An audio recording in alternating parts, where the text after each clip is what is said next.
The new European Parliament will have 751 members. 6 of them will represent Scotland. In the old Parliament, Scotland had 2 SNP, 2 Labour and 1 each for the Conservatives and the Liberal Democrats. A week on Thursday, it's all up for grabs again. Let's start with Ian Hudson, who's here representing the SNP.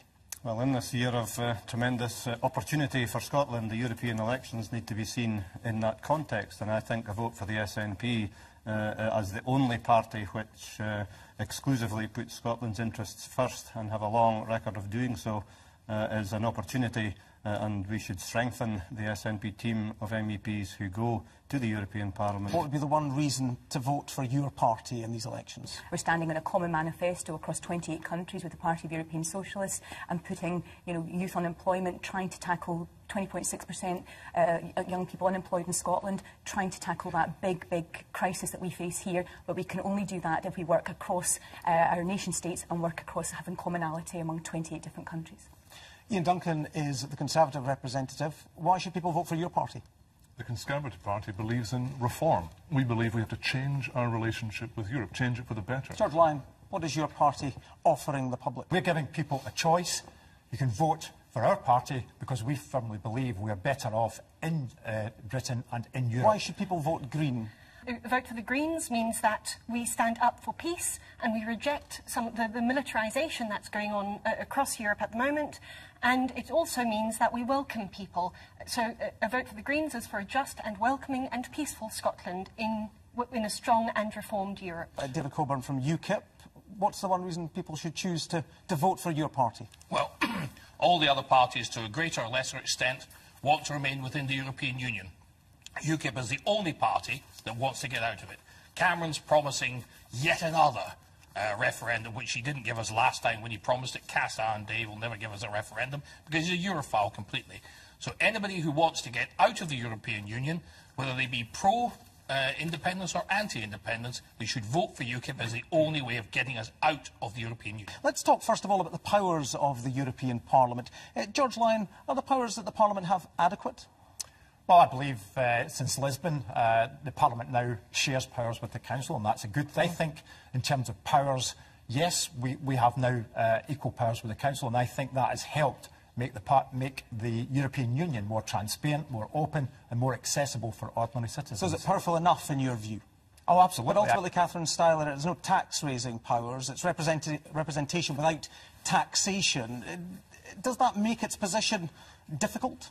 Well, I don't think so, because you've got the Parliament, the Council, the Commission working in a specific way. So you've got the national governments and the Parliament, who George just described how the budget was decided upon, which I think was good in terms of that deal that was struck. Would you like to see more power, less power, Ian Duncan? I think we've got to get a complete reformation of our relationship with Brussels. Right now, I think the balance is out of kilter with what people in Scotland actually want. The moment if you talk to anyone up and down the land, you will hear them feeling concerned and worried about what is happening in Brussels. We have got to reform that, and the Conservative Party have declared they will do so. And 70% of our laws are made in 70% of our laws are made in the European Parliament, the European Union, which is completely undemocratic. Let me finish, George. Now you can have your shot. It's completely undemocratic. Cameron will not be able to make any sort of renegotiation. He's been told that by Barroso and everybody else. I would need 28 different countries to agree to it. That's never going to happen. It's a joke. It's just another excuse to get Cameron through the next election, so his backbenchers don't revolt. Let me just ask George, what is the figure if it's not 70%? The House of Commons Library figure is quite clear. 7% of primary legislation is directly attributed to rules made in Brussels. About 15% of secondary legislation. 70% of rules are made not the nonsense that you spout on a regular basis. If I can just come in there, the first thing is, if the British Prime Minister can't deliver that change, and one thing is very clear, UKIP have got no chance and no hope of delivering that change. You have to be a government. We want to leave the European Union, and that's what to be able to negotiate whatever you would like. Why don't you have a referendum now? Why wait till after the general election? An expert on your own programme on Thursday said 80% of what the European Union does is done with co-decision, meaning the European Parliament has equal power along with the member states collectively, along with more powers to the Parliament, along with the member states in the Council of Ministers, where Scotland is not represented. Will you give Scotland a referendum on in or out of Europe? We will No, you won't, enjoy... because it's with a yes... Well, let him answer the question. With a yes vote in September, Scotland could enjoy a transformation in its experience of EU membership, with a constructive engagement by a normal, independent Scotland working with its neighbours around the top table. I'm sure we could transform our relationship with Scotland rather than have... bribing the European Union with our oil and our fish to get into the European Union, because there's no alternative. And that's why you won't discuss it. I just wonder how a constructive engagement sits with this promise to blockade the North Sea if you don't get your own way in terms of there was no such promise or threat. They did nothing of the kind. Well, the Scottish Fishermen's Federation seemed very concerned about what Mr Salmond had to say in Bruges, where ultimately he talked about access to Scottish waters and to Norwegian waters from other members of the EU if Scotland was not admitted on the terms that he wanted. No, he wasn't. What he was saying was that as Scotland, independent in the European Union, has a great deal to offer, as well as a great deal in terms of participation. I'm talking about a question about a referendum, first of all, because I want to ask others about the referendum as well. On in-out the European Union. I think I would like to judge Scotland's relationship with the European Union as Scotland, which we have not had the opportunity to do so far. What is your position on a referendum? I think Ed Miliband's position is very clear. For any new transfers of power, there will be an in-out referendum. But as far as at the moment in 2015, that's you know, if we are successful, which I hope we are in the 2015 general election, Ian's over there, but I hope that we will be. Ed Miliband is very, very clear about that. No one here, except UKIP, are offering an in-out referendum What's your on the position European in the NHS, David? What do you think about the National Health Service? We're here to discuss Europe, aren't we? Well, the National Health Service is something your party yes. said Well, you want I'm to greatly in favour of the National Health You're Service. in favour of that? Absolutely. So you don't want to privatise the NHS? Certainly not. So that's different from what your party says? No, we do not want to privatise the NHS. Your view, your party's view, because referenda, it seems, are all the rage when it comes to Europe. What's your party's view on this? Our party's view at the moment is in Scotland, we do not hear any hankering for a referendum. If that changes, of course, we will support it. And our position, we are Democrats, so we would support the calls for a referendum. And our position would be to stay within Europe. Let me ask you about something, if we move on to another issue here, about something that perhaps Europe could and maybe should be doing, and that's in the issue of foreign affairs. Ian Hudson, what should Europe be doing about Ukraine and Russia?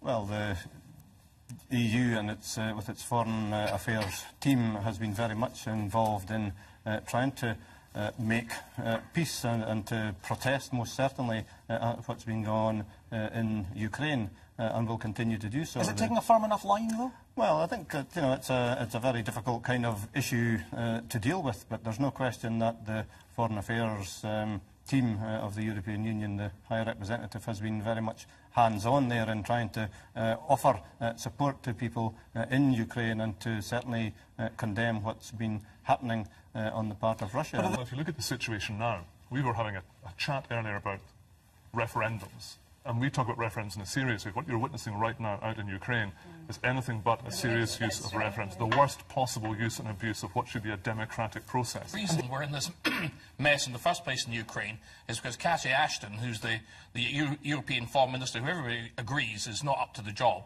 has been empire building in the East. They gave expectations... let me just finish. Let me just finish. We heard what you had to say. They gave outrageous expectations of the Ukrainians, and everybody knew that at the end of the Cold War, that was part of the Russian sphere of influence. Now, all this problem has been caused, the invasion and everything else, because the European Union were trying to build their empire in Eastern Europe. But they were doing that, to be fair, they were doing that with the blessing of many politicians. Not with the blessing of UKIP, I can assure you. Because what's been happening here is that it's now led to all the other Eastern European countries, from Poland to Latvia, whatever else, very worried about the Russians, because there was a clear demarcation of where the Russian sphere of influence ended and where the European Union's sphere of influence began. And because the European Union has gone over that, that's why we're now in the trouble. This led into World War III. Is the EU partly to blame? It's all very well to say, yeah, Russia has us over a barrel because it can cut off the oil supply. But they cut off the oil supply to the West. They cut their own throat economically. So I think you've got to be very careful. This is a two-way street. You may think that they have some pressure to apply by using sanctions on oil or gas, But it works both ways. That will damage their economy. Okay. All the more reason for not going into the Ukraine in the first place, which was what Cathy Ashton did. Okay, and well, the European Union is I'm I don't know how many of you here, I don't think any of you here, apart from myself, have been involved in business, but I very much worry about what's going to happen. While all this havering is going on and all this gnashing of gums, what's going to happen to Scottish business in the meantime? We don't know what currency we're going to have. We don't know what country we're going to be part of. So you think coming out of the EU would be a bad thing then? I think coming out of the EU is a great thing for Great Britain, but I think it's an appalling thing for Scotland. What's the difference? Well, the serious difference is Britain as an Britain as an economic power is we have a currency that works. The European Union has a currency that does not work. It's been a catastrophe in southern Europe.